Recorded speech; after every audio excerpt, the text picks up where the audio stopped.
নমস্কার বন্ধুরা, মৌসুমি রান্নাঘরে সবাইকে স্বাগত। আজ আমি নিয়ে এসেছি চিকেনের একটা দুর্দান্ত স্বাদের রেসিপি। রেস্টুরেন্টে গিয়ে আমরা এই চিকেনের রেসিপিটা অর্ডার দিয়েই থাকি, আর সেই রেসিপিটা যদি বাড়িতে খুব সহজভাবে বানিয়ে নেওয়া যায় তাহলে কেমন হয়। চলুন বন্ধুরা, শুরু করি আজকের রেসিপি কড়াই চিকেন। প্রথমেই কড়াই চিকেন বানানোর স্পেশাল মশলাটা বানিয়ে নেব। ফ্রাইং প্যানের মধ্যে দিয়ে দিলাম 1 টিস্পুন গোটা ধনে, 1/2 টিস্পুন গোটা গোলমরিচ, 1 টিস্পুন মৌরি, 1 টিস্পুন গোটা জিরে, একটা তেজপাতা, 2টো শুকনো লঙ্কা। গ্যাসের ফ্লেমটা একদম লোতে রেখে অনবরত নাড়াচাড়া করে গোটা মশলাগুলো ভেজে নেব, যতক্ষণ না পর্যন্ত মশলার কালারটা চেঞ্জ হচ্ছে আর মশলা থেকে সুন্দর একটা স্মেল বেরিয়ে আসছে। হাই ফ্লেমে কখনো এই মশলাটা ভাজবেন না। যদি হাই ফ্লেমে ভাজেন তাহলে খুব তাড়াতাড়ি এই মশলাটা পুড়ে যাবে, ভাজা মশলার যে একটা সুন্দর স্মেল আসে সেটা নষ্ট হয়ে যাবে। দেখুন, হালকা ধোঁয়া বেরোনো শুরু হয়েছে আর সমস্ত গোটা মশলার কালারটাও চেঞ্জ হয়ে গেছে। এই সময় অন্য একটি পাত্রে ঠান্ডা হওয়ার জন্য ঢেলে রাখবো। 500 গ্রাম চিকেন রান্না করার জন্য আমি এই পরিমাণ গোটা মশলা নিয়েছি। আপনারা যেরকম পরিমাণ চিকেন রান্না করবেন সেই বুঝে মশলার পরিমাণটা কম বা বেশি বাড়িয়ে বা কমিয়ে নেবেন। কড়াই গরম করে দিয়ে দিলাম 2 টেবিল স্পুন সাদা তেল। আমি সাদা তেল দিয়ে রান্নাটা করছি, তবে সর্ষে তেল দিয়েও এই রান্নাটা করতে পারেন। তেল খুব ভালোভাবে গরম হয়ে গেছে। খুন্তি দিয়ে কড়াইয়ের মধ্যে একটু তেলটা ছড়িয়ে দিলাম। এইবার তেলের মধ্যে দিয়ে দেব চিকেন। কড়াই চিকেন কিন্তু খুব সহজ এবং খুব কম সময়ে হয়ে যাওয়া একটি রান্না। চিকেন দেওয়ার পর গ্যাসের ফ্লেমটা একদম হাইতে রেখে চিকেনটা ভেজে নেব। লো ফ্লেমে ভাজলে চিকেন থেকে জল বেরিয়ে আসবে, তখন চিকেনটা ঠিকমতো ভাজা হবে না।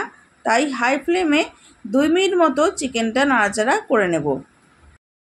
চিকেন ভাজা হয়ে গেছে। এইবার দিয়ে দিচ্ছি ডুমো ডুমো করে কেটে রাখা টমেটো।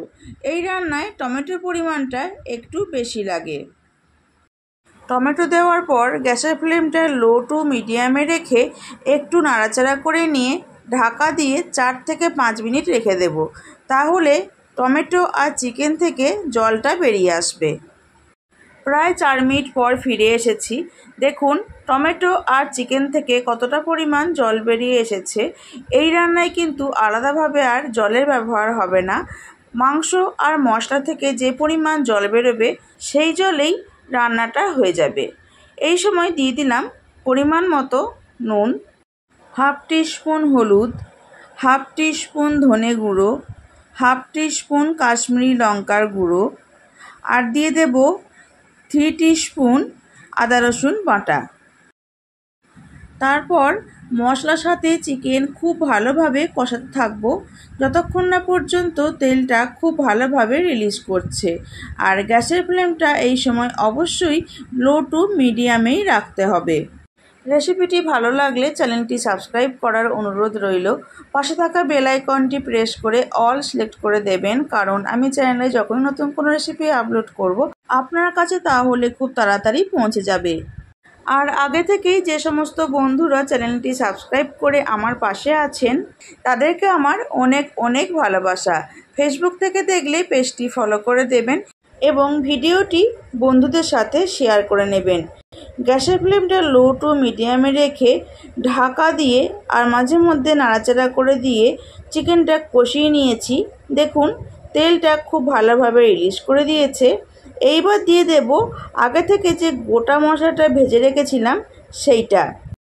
দেখুন ঠান্ডা করে নেওয়ার পর মশলাটা আমি গুঁড়ো করে নিয়েছি, তবে একদম পাউডার করিনি, আধ ভাঙা অবস্থায় রেখেছি। এই গোটা মশলাটা মুখে পড়লে খেতে বেশ ভালোই লাগে। এই সময় গ্যাসের ফ্লেমটা একদম লোতে করে দেব। তারপর ভাজা মশলার সাথে চিকেনটা খুব ভালোভাবে মিশিয়ে নিয়ে দিয়ে দেব বড় বড় করে কেটে রাখা পেঁয়াজের টুকরো আর ক্যাপসিকাম। চিলি চিকেন বানানোর জন্য আমরা ঠিক যেভাবে পেঁয়াজ ক্যাপসিকাম কাটি সেইভাবেই কাটতে হবে। পেঁয়াজ আর ক্যাপসিকামটা চিকেনের সাথে খুব ভালোভাবে মিশিয়ে নিয়ে ঢাকা দিয়ে 5 থেকে 6 মিনিট রেখে দেব। তাহলে সবজি থেকে জলটা বেরিয়ে আসবে আর ক্যাপসিকামের ফ্লেভারটা চিকেনের সাথে খুব ভালোভাবে মিশে যাবে। অবশ্যই গ্যাসের ফ্লেমটা লোতে রাখতে হবে।